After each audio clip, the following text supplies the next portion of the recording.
Oye, hoy tenemos un tema bastante interesante, ¿no? Y lo más importante de todo esto es que tenemos una especialista para que aclare todas las dudas que tenemos en casa y que también tenemos en general acá en el estudio. Hoy es el día de la hemofilia, lo decíamos al inicio del programa, una enfermedad crónica y hasta el momento incurable. Sin embargo, los avances médicos han permitido mejorar la calidad de vida de las personas que lo padecen. Bueno, por eso abordaremos lo importante que es apoyar a personas que sufren esta enfermedad y para eso hoy nos acompaña la médico hematólogo Daniela Hernández. Así que, bueno, estamos muy contentos de tenerte acá en nuestro estudio y hablar acerca de este tema tan interesante. Bienvenida. Gracias por la invitación. Y sí, precisamente hoy, 17 de abril, conmemoramos el Día Mundial de la Hemofilia. ¿Okay? La hemofilia es un trastorno de la coagulación que generalmente es hereditario, en el cual no se produce o se produce muy poca cantidad de factor 8 y de factor 9 de la coagulación. Por lo tanto, se dan complicaciones hemorrágicas que pueden ser de tipo espontánea, posterior a una caída, posterior a una lesión o posterior a una intervención quirúrgica. Para decirlo de forma sencillita y didáctica, cuando tenemos nosotros una herida, lo primero que pasa es que las plaquetas llegan al lugar de la herida, ellas son pegajosas, se unen entre sí y forman un pequeño taponcito, pero ese tapón es muy débil para limitar la hemorragia. Tiene que formarse un coágulo fuerte para que pueda limitar la hemorragia, el paciente deje de sangrar y no se muera, pues. Entonces, a partir de ese tapón que forman las plaquetas, se empiezan a unir ciertos factores de la coagulación. Existe factor 1, 2, 3, 4, 5 y así hasta el factor 13. Todos, cada uno de ellos cumple una función. En el caso de la hemofilia no se produce suficiente cantidad de factor 8 o de factor 9 o no se produce ninguna cantidad. Por lo tanto, ese coágulo o se forma muy lentamente o no se forma. Y entonces el paciente tiene manifestaciones hemorrágicas que pueden ser de tipo espontánea, que pueden ser posterior a una lesión, posterior a una caída o posterior a un acto quirúrgico. Wow, qué complicado, ¿no?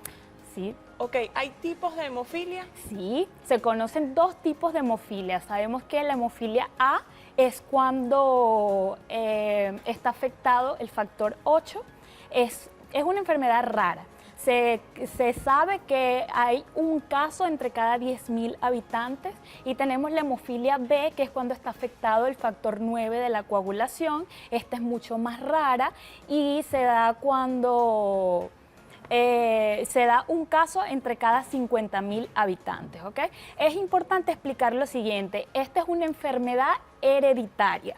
¿Okay? En la cual está ligada al sexo. Todos los seres humanos tenemos 23 pares de cromosomas, 22 pares autosómicos y 2 pares de cromosomas sexuales.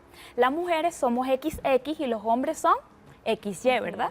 Entonces, se ha demostrado que en el cromosoma X no solo se transcriben genes que están relacionados con la apariencia femenina, sino que también en el cromosoma X se construyen el factor 8 y el factor 9. Nosotras las mujeres tenemos dos copias del gen X, por lo tanto, si tenemos un gen mutado, tenemos otro gen que hace que si este está mutado, pues este lo compensa. En cambio, los hombres, si heredan este gen, este cromosoma X mutado, es un cromosoma Y, no tienen otro cromosoma X que compense. Por lo tanto, los hombres son los que padecen la enfermedad y nosotras las mujeres somos las portadoras. Y podemos tener hijas portadoras, pero los varones son los que padecen la enfermedad. ¿Ok? Ok. Daniela, hablando o más bien aclarando este punto que es importante, ¿cuáles son esos signos más comunes? Mira, los signos más comunes son las hemorragias. Hemorragias de todo tipo. La característica más común es la hemartrosis o sangrado en el interior de las articulaciones. Los niños desde tempranas edades empiezan a presentar aumentos de volumen en cualquier articulación, codo, rodilla, tobillo, y se quejan de dolor. Entonces, esto hace que los padres consulten generalmente con el pediatra y resulta que al interrogatorio el pediatra se da cuenta que estos niños tienen aparición de hematomas espontáneos espontáneo, tienen sangrado por la nariz de forma espontánea, tienen sangrado por las encías también de forma espontánea y, por ejemplo, en personas más adultas, por ejemplo, han tenido ACVs hemorrágicos que no le han hallado causa y nosotros pedimos una analítica. En los tiempos de coagulación suele haber allí una prolongación y posteriormente el pediatra nos los envía a nosotros a la consulta y nosotros solicitamos concentración del factor 8 y factor 9. Así se establece el diagnóstico, porque también es importante, o sea, de acuerdo a las concentraciones del factor también viene otra clasificación. Hablamos de hemofilia leve, hemofilia moderada y hemofilia grave. Las concentraciones de un factor normal, el factor de la coagulación, van desde 50 hasta 150%.